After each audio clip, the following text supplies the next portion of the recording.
Welcome everyone, thanks for tuning into the channel. Today we're going to be taking a look at a big boy. We're going to be taking a look at the SH Figuarts Great Ape Vegeta from the Dragon Ball Z line. Now I think this is the biggest Dragon Ball SH Figuarts to date, if not one of the biggest SH Figuarts in general to date. So let's take a quick look at the box. You can see this box is gigantic.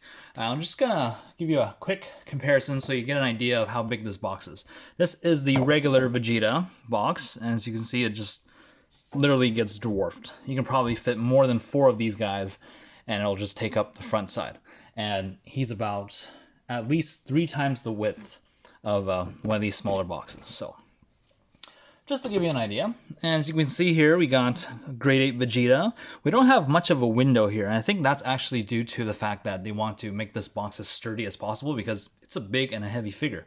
So we got a nice color photo of Vegeta here. We got all these company logos, and I believe he's actually a P-Bandai exclusive, even though I didn't think he was, but I'll have to double check that.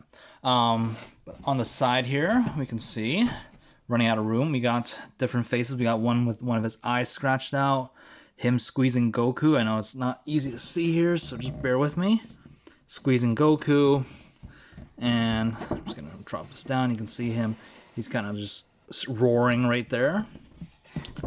Now usually for SH Figuarts on the other side, this will be a clear window, but you see for this, we got more color photo. And again, I think this just kind of highlights the fact that they want to keep this box very sturdy. So here we see Yajirobe, or Yajirobe, however you pronounce his name, cutting off Vegeta's tail, just like in the anime. And here we got Vegeta, one of his eyes scratched out and just pumping his chest. Now, at the top here, I don't know if you can see that, we got him roaring like King Kong. Same thing over here. Now, at the bottom, we have his long tail, Great Ape Vegeta, and him just looking all evil. Now, on the back, let's rotate that all the way around. We got our standard bunch of SH Figuarts descriptions and stuff, and we can see here super size. This is the biggest SH Figuarts Dragon Ball figure to date. He is around 310 millimeters, which is around that's around a foot tall. So he has all these different accessories that we can see him do, with an accessory of him crushing Goku, Tails, Yajirobe, and he comes with this huge stand. And yeah, that's pretty much it. Let's get this box out of the way and let's get down to this giant figure. Let's see if we can fit this box off to the side here, as we normally do. Just like that. And let's bring this guy in. He is a huge boy, and you probably saw him already from some of my Vegeta reviews where I did the comparisons. So he is pretty big. I'll do some comparisons later again just to see how big he actually is, but got some very nice painted detailing here. Now this isn't painted, but his mouth, all that, I don't know if you can see that. It's actually very nicely painted. He's got some red eyes, some shading in the nose. The teeth are all painted. And inside the mouth, we see we got a tongue and all that. Very nice. Not a lot of shading, but there's a lot of battle damage to his armor here. You can see all this molded detailing. Very nice. We even got the knee exposed here. See all of this molded detailing.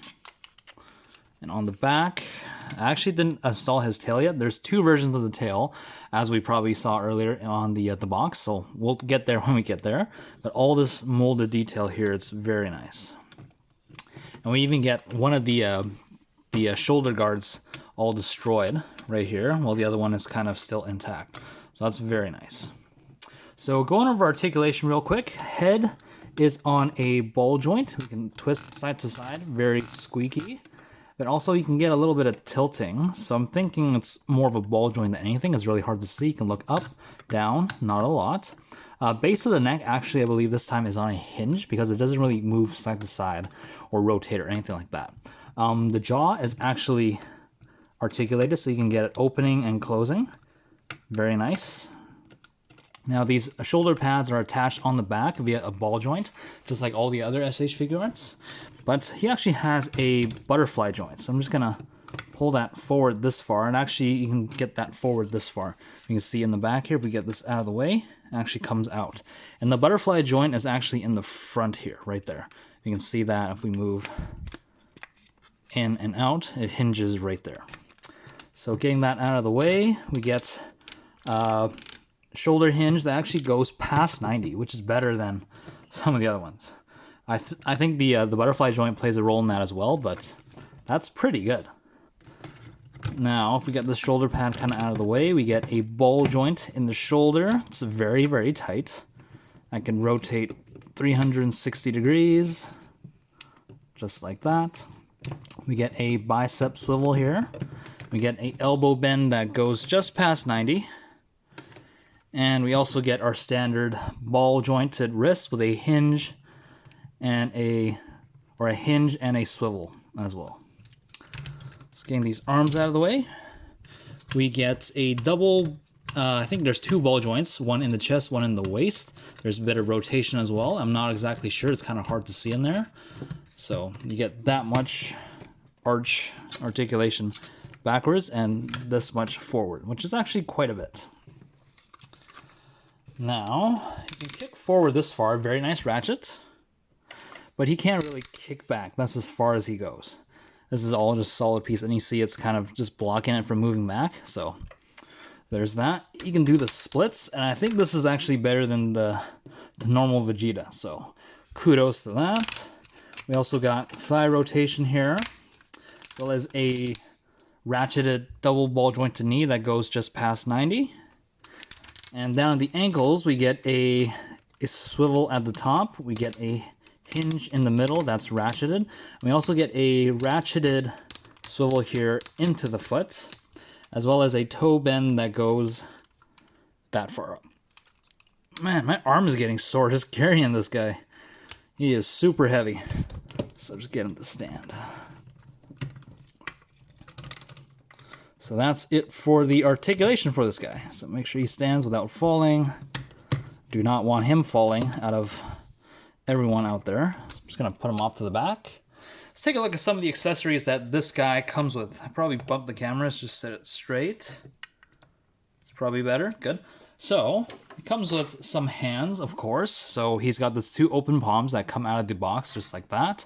We get two fists. Just straight up fists, and these things are solid. They are heavy. They are huge. So two fists. And he also has a right hand that's pointing at something. I actually don't remember where exactly what scene this was from, but there's that.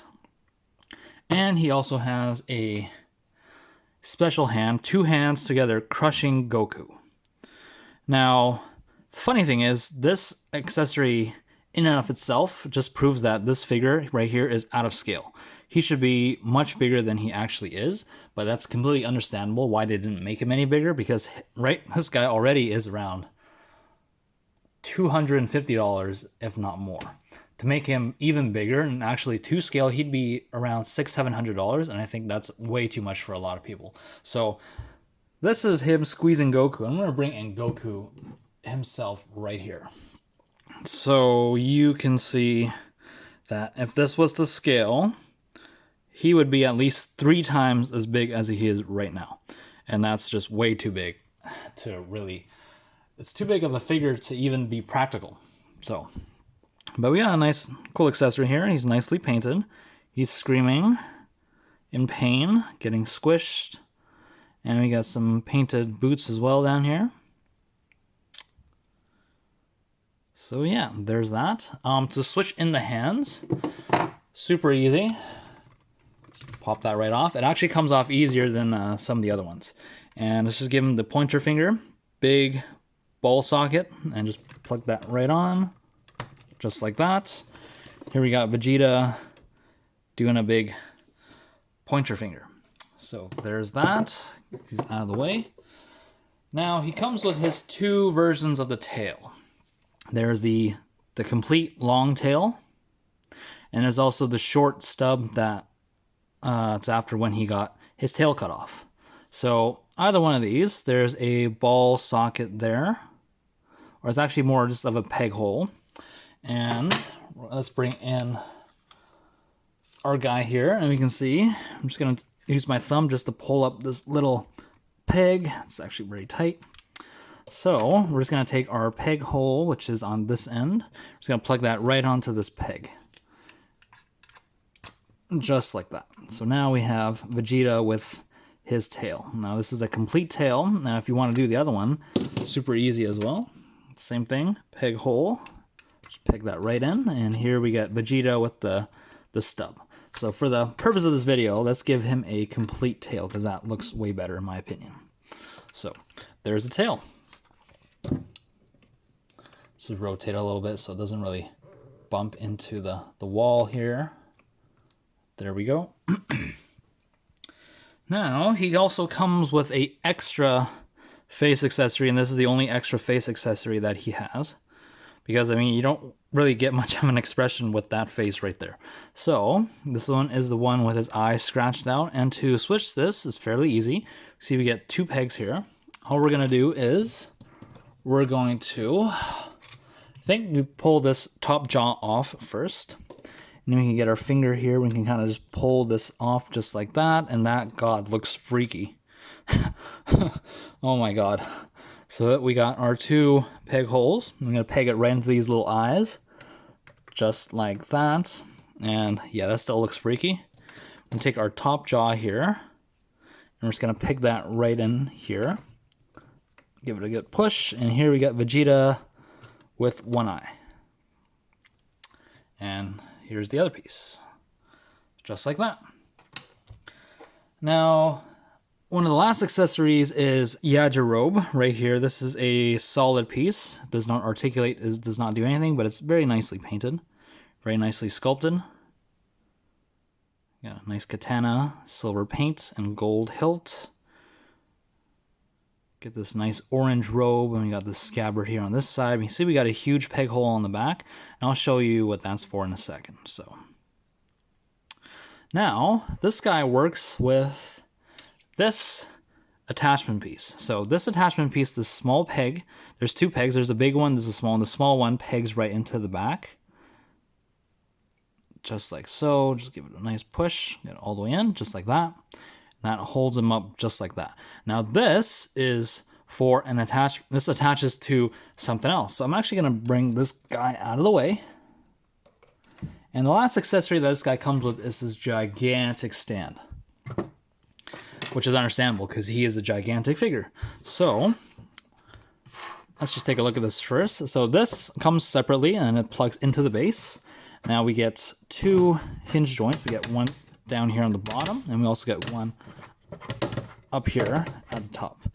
And we can see that there is a peg hole here, and that's actually what this peg is for. So this, you peg it into here. Let's get this part out of the way. And this is for when Yajirobe goes and cuts off Vegeta's tail.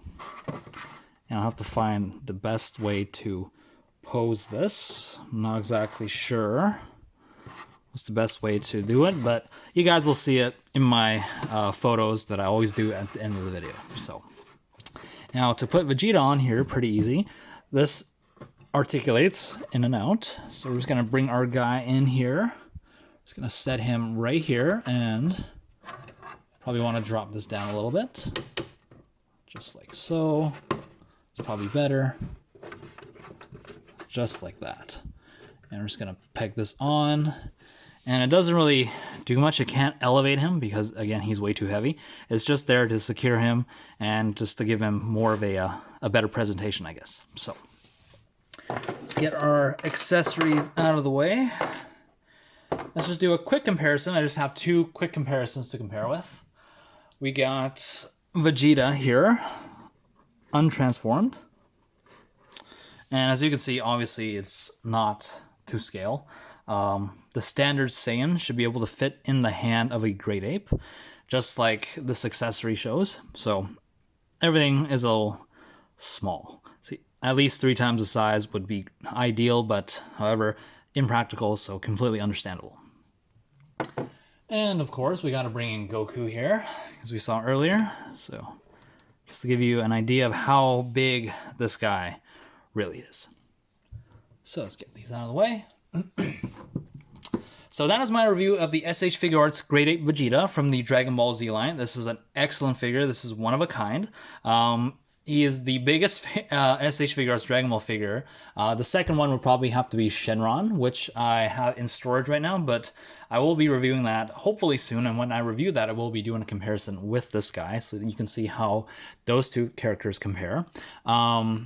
Again, there's not really that many big figures in Dragon Ball. The other figure that I can think about that they could release down the line would be Porunga, because we are getting figures that come with Namekian Dragon Ball. So it would kind of make sense later on that they would create or produce the Porunga, which is the Namekian dragon, but he's going to have to be gigantic. And I think that would have to be the biggest SH Figuarts Dragon Ball figure when it comes out. So anyways, I hope you guys enjoyed the video. If you did, be sure to hit that thumbs up button, because it really lets me know that you enjoy my content. So it literally just encourages me to put out more quality content. And also, if you enjoy watching reviews on action figures, trading cards, movies, and even games, be sure to subscribe and turn on notifications, because that really helps YouTube know my channel and really helps YouTube promote my channel. So again, helps me and encourages me to put out more quality content. So until next time, guys, take care. Bye.